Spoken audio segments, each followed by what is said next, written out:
The engine in this car is the last 426 Hemi engine ever to be assembled by Cotton Owens. Really? That's what the piece of paper on the floor says. Why have they got a Cotton Owens engine in a Richard Petty car? I couldn't tell you, Curtis.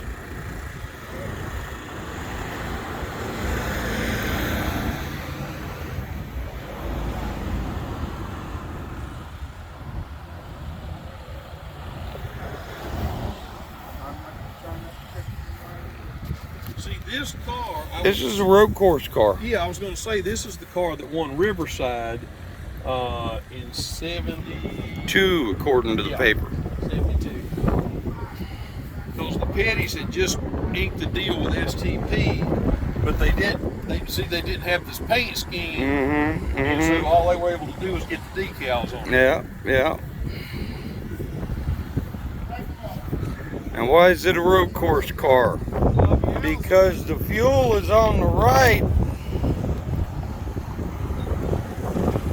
not the left.